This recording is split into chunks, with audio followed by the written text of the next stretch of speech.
Revenge travels fast. 48 hours ago, the Indiana Fever trudged off their own floor, stunned by a 1-point loss that felt 10 times worse than the scoreboard. Tonight, they strutted out of State Farm Arena grinning, signatures stamped on the glass, 81-76. Same opponent, different zip code, completely different ending. They didn't just beat the Atlanta Dream, they cracked them open, studied every wire, and rewired the game in record time. How? Buckle up. The gut punch that started it all landed on May 20th. Atlanta marched to the stripe 32 times, gobbled every loose rebound, and let Brittney Griner bully her way to 21 points. Indiana missed 10 free throws of their own and lost 9-1-9-0. On the final gasp, it wasn't merely a loss, it was an X-ray exposing every brittle bone in the Fever's frame. Players filed into the locker room hearing every critic in their heads. Coach Stephanie White, though, heard opportunity. "This league's beautiful you.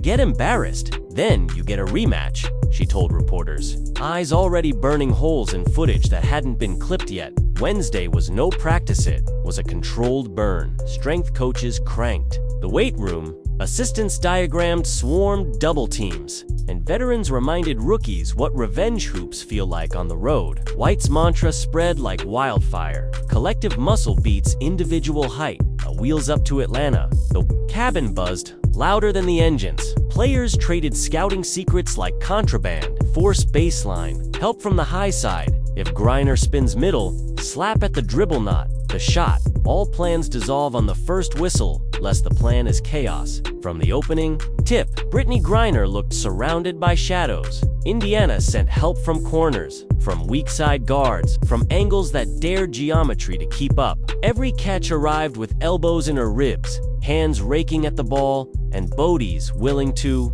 eat fouls just to shred rhythm. Result? 5 points, 7 boards, and a frustrated exit with 3:38 left after whistle number 6. Atlanta's interior suddenly resembled rush hour traffic jam, loud, going nowhere. Paint production flipped on its head. 2 nights earlier, the Dream owned a +26 edge. Tonight, it read -26, Fever 46 -20, and then came the cold front nobody foresaw. Caitlin Clark, a human heat check most evenings, opened 0-4-5 from deep and stayed ice. With every brick, a 140-game streak of at least one made 3 creaked closer to extinction than finally snapped. Did Indiana panic? Hardly. Natasha Howard dismissed an Atlanta scouting report as third option, torched. The Page with 26 points on 12 of -17, Kelsey Mitchell slashed for 17 more. Off the pine, Lexi Hull and newly healthy Sophie Cunningham combined for 19 and an avalanche of hustle.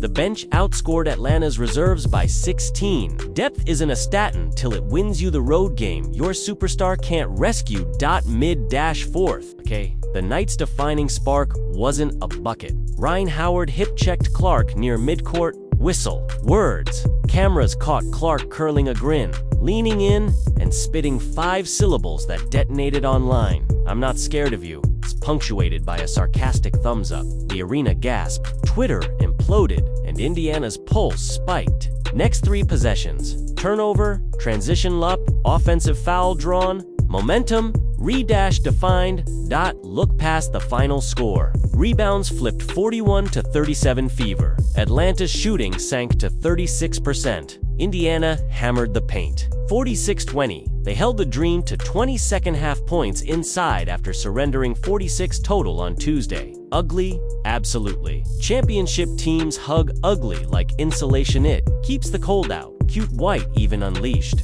A late full-court press with bench guards refusing to let Atlanta stroll despite a 3-point edge. That's a coach testing title habits in May.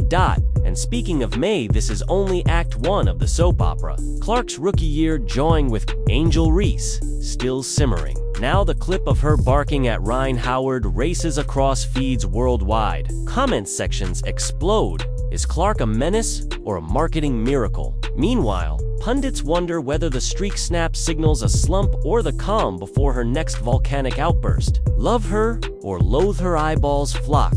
Thursday's sellout, 17,044 in Atlanta, wasn't coincidence. Nielsen numbers pop every time these storylines collide. A league cashes in, so does Indiana's swagger. Indiana now sits 2-1 with a third showdown looming June 10th in Indy, followed by a 4-game gauntlet out west. Can they gag Griner again? Perhaps, but bigger tests await. Las Vegas Twin Towers, New York's pace. Machine, the Fever's blueprint, depth, defense. Defiance travels only if chemistry does. 3 threads to watch. Clark's inevitable bounce back. Howard's quest to string elite nights. And whether the bench keeps punching above its pay grade for 40 games. Because Thursday night proved an old truth. Good teams win pretty. Great teams win ugly. The Fever chose to enjoy the ugliness. They forged a victory in 48 hours of film, bruises, and bravado no superstar heroics required. If Indiana can summon this version on demand,